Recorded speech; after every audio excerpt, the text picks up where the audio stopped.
ஒரு வீட்டுக்கு ஒருவருக்கு வேலை, அப்புறம் வேலையை கொடுத்துட்டா வாஷிங் மிஷின் எதுக்கு கொடுக்கணும்? வேலையை கொடுத்துட்டா வீடு எதுக்கு கொடுக்கணும்? கேஸ் இணைப்பு எதுக்கு கொடுக்கணும்? தான் வேலையை கொடுத்தாச்சு இல்லை. இப்போ இந்த முரணை பாருங்களே, இந்த முரணை நீங்கள் பார்க்கணும். ஒருவருக்கு ஒரு வேலைன்னு கொடுத்துட்டா முடிஞ்சு போச்சு பிரச்சனை. அதைத்தானே நம்ம எதிர்பார்க்குறோம். எங்களுடைய இளைஞர்கள் இன்றைக்கு வேலை வாய்ப்பு அலுவலகங்களிலே எம்முடைய இளைஞர்களுக்காக நாங்கள் உண்மையிலேயே பறிவு கொள்கிறோம். அவர்களுக்கு வேலை வாய்ப்பு இல்லை.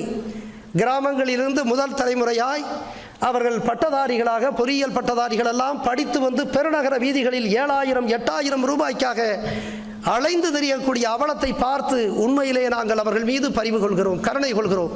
அவர்களுக்கு என்ன எதிர்காலம், எத்தனை கனவுகளோடு அவர்கள் படித்திருப்பார்கள். இன்றைக்கு அவர்களுடைய எதிர்காலத்தை பற்றி நாங்கள் அக்கறை கொள்கிறோம். எனவே இன்றைக்கு தன்னுடைய அந்த தேர்தல் அறிக்கையிலே ஒவ்வொரு வீட்டிலும் ஒருவருக்கு வேலை கொடுக்கிறோம் என்று சொன்னால் அதற்கு பிறகு இலவசங்கள் எதற்கு? இந்த முரண்களை நீங்களே புரிந்து கொள்ள வேண்டும். அன்பிற்குரியவர்களே, நீங்களே புரிந்து கொள்ள வேண்டும். உங்களுக்காக, உங்கள் தகவலுக்காக நான் இன்றைக்கு சொல்லுகிறேன். உங்கள் தகவலுக்காக ஒன்றை சொல்கிறேன். இன்றைக்கு கூட இந்து தமிழ் நாளிதழிலே இந்த அரசியல் கட்சிகளினுடைய இந்த இலவச சலுகைகளால் எப்படி தமிழகம் நிதிச்சுமையை சந்திக்கிற கட்டுரை இன்றைக்கு வந்திருக்கிறது. அதிலே நம்முடைய தமிழகத்தினுடைய நிதிச்சுமை கடன் 5.7 லட்சம் கோடி என்று இருக்கிறது. ஒவ்வொருவருடைய தலையிலும் நம்மையே கேட்காமல் 60,000 ரூபாய் கடனாளியாக ஆக்கியிருக்கிறார்கள். பிறந்த குழந்தைக்கு 60,000 ரூபாய் கடன். ஆக தமிழகத்தினுடைய அந்த நிதிச்சுமை, கடன் சுமை 5.7 லட்சம் கோடி. இது எப்படி? இலவசங்கள்.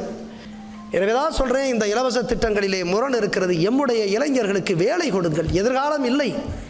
எமை போல அவர்களும் வாழ வேண்டும் என்று நாங்கள் ஆசைப்படுகிறோம். எனவே எம்முடைய மக்களுக்கு இது போன்ற பொருள்கள் கிடைப்பதற்கு நாங்கள் தடையாக இருக்கவில்லை.